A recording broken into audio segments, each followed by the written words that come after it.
Este é um trabalho voluntário, sem fins lucrativos, que oferece livros gravados em MP3 para aqueles que não têm condições de ler livros impressos.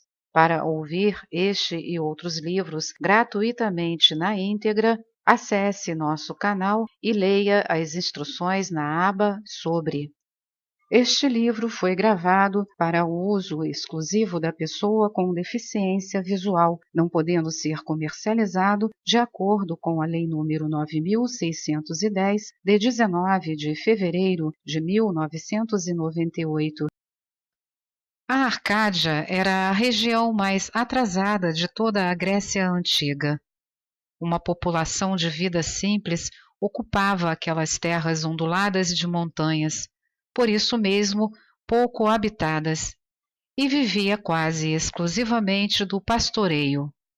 O bucolismo de suas paisagens, cercadas de montanhas, de picos nevados no inverno, extensos vales e caudalosos rios, era enriquecido pela presença de um povo alegre e simples e pela faceirice e colorido de suas encantadoras pastoras, de saias rodadas e grandes chapéus de abas largas, inesgotável manancial de inspiração dos artistas e poetas gregos de então.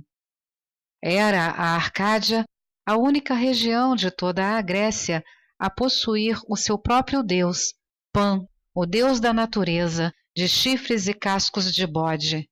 Filho do deus Hermes com uma ninfa, era o protetor dos pastores. Tocando sempre a sua flauta de bambu, fazia multiplicarem-se os rebanhos de criação de gado da região.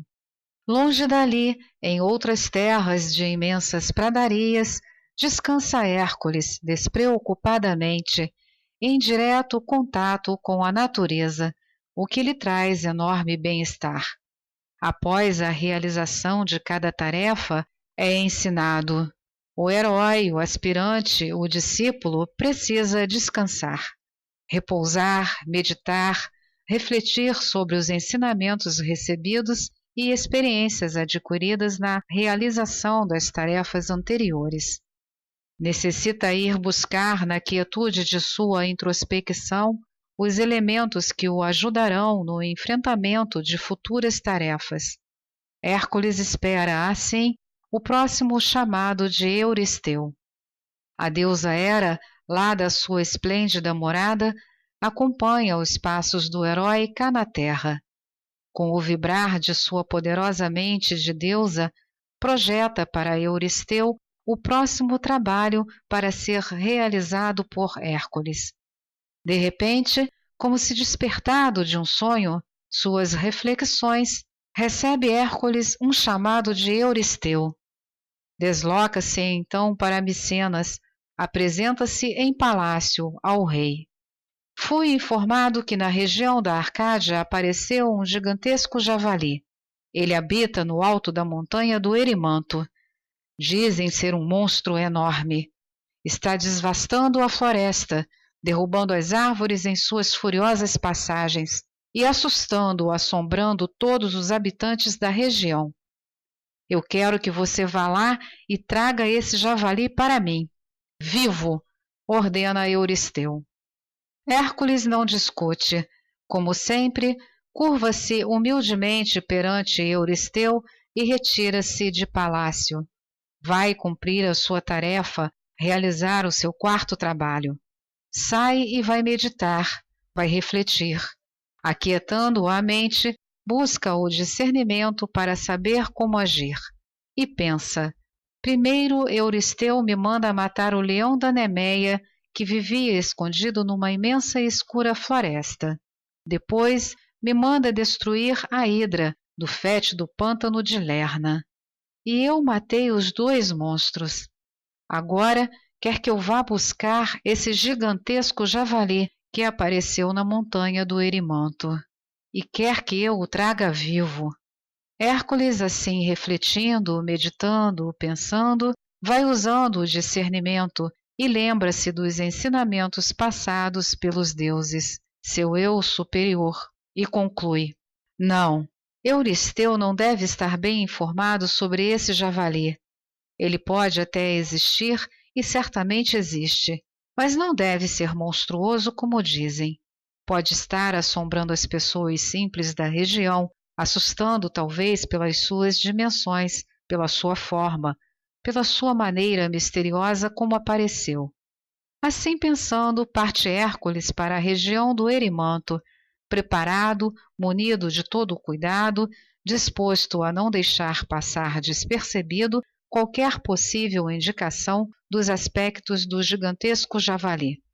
E parte ele no alvorecer de uma madrugada, após noite de profunda meditação. E depois de muito andar, dias e noites, e à medida em que vai andando, vai aos poucos avistando ao longe os picos das montanhas que marcam o início da região da Arcádia, separados naquela distância por imensos e lindos vales, cobertos de vegetação. E dias e noites atravessando imensos vales daquela região, é Hércules despertado nas madrugadas pelos alegres cantos da colorida passarada que saúda sempre, como uma afinada orquestra de 1000 instrumentos, o nascer do novo dia. Banha-se ele nos caudalosos rios de águas límpidas, plácidas, tranquilas às vezes em seus longos leitos e por vezes rápidos e violentos quando espremidos por entre estreitas gargantas, ou ainda precipitados, cobertos de brancas espumas nas altas cachoeiras. E o sol, o carro de Apolo, aquecendo durante os dias com os seus raios luminosos aquele magnífico cenário de cores e vida. Durante o inverno, as chuvas caem em permanente precipitação, regando a terra e trazendo a fertilidade, fazendo brotar das sementes a abundância para a manutenção da vida.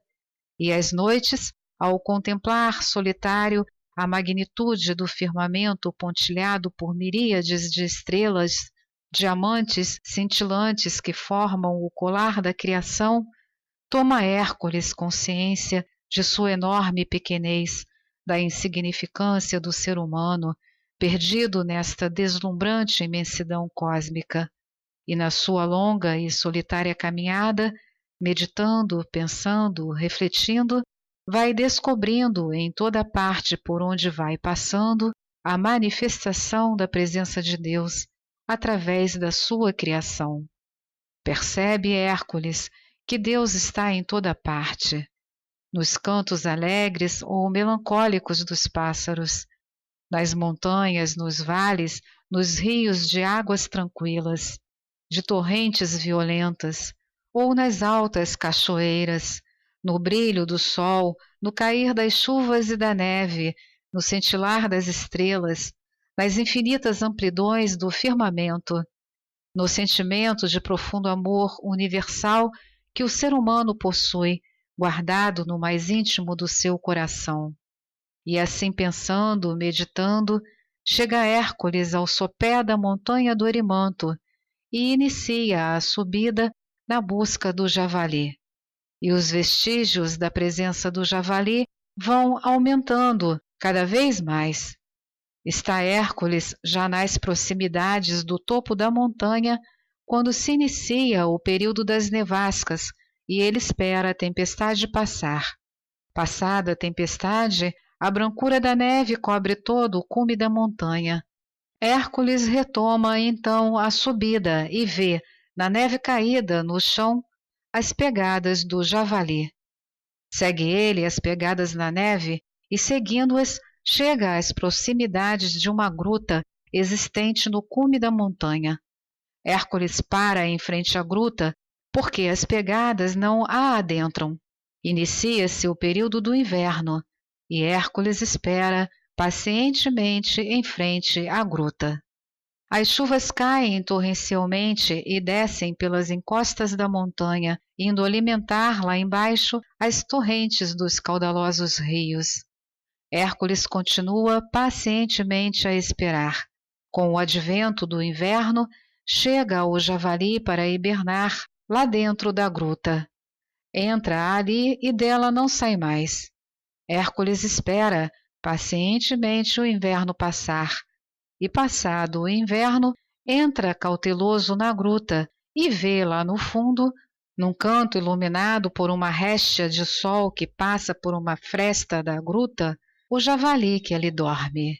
Hércules acerca-se, sempre cauteloso, dele, e o contempla no seu sono hibernal. E percebe Hércules não ter tido necessidade de usar suas armas para a conquista do javali. Está ele ali, dormindo à sua frente.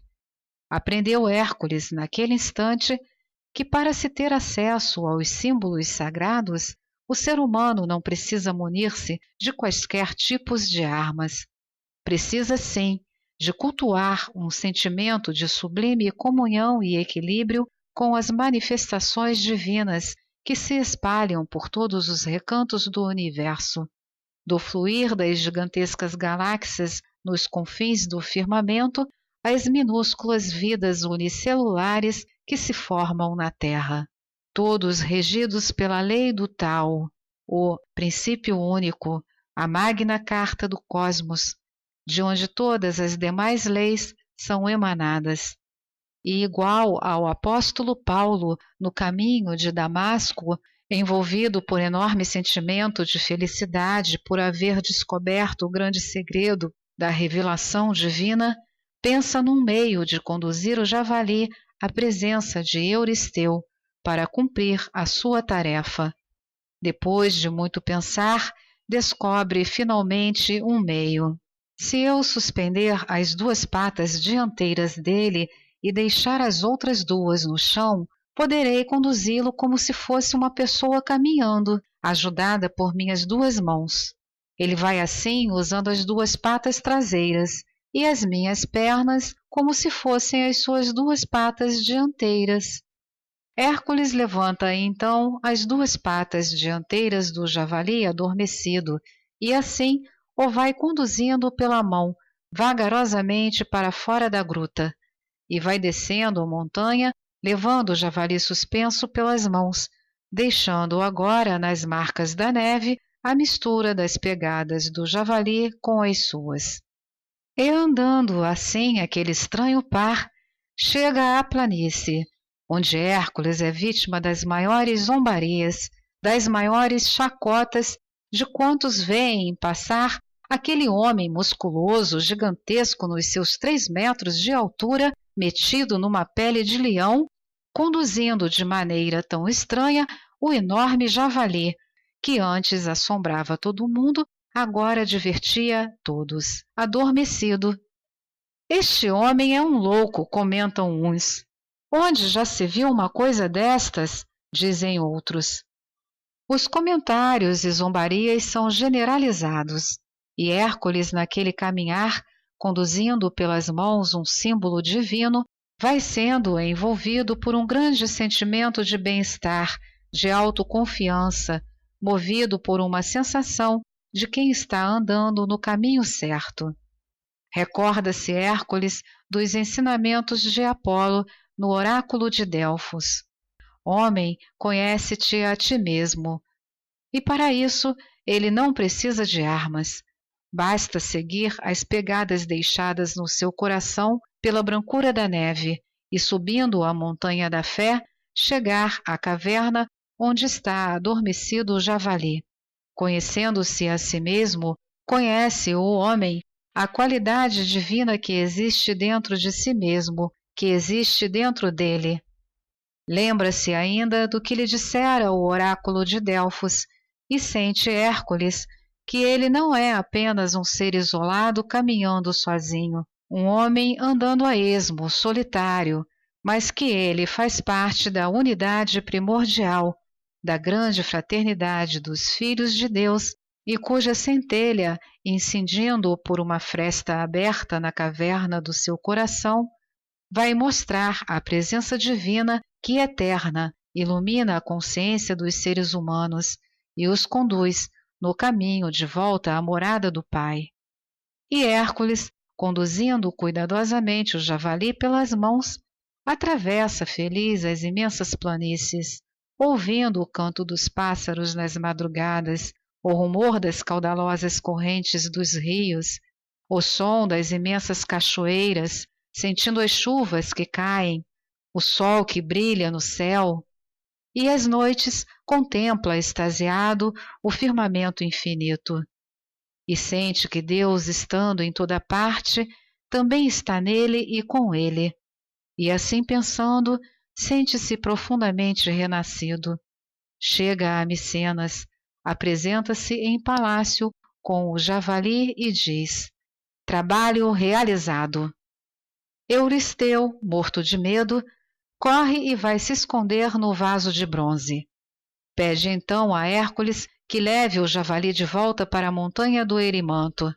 Hércules atende ao pedido de Euristeu, leva de volta o javali para a montanha do Erimanto, onde a população acostumara-se, nas passagens de Hércules, com a presença do javali.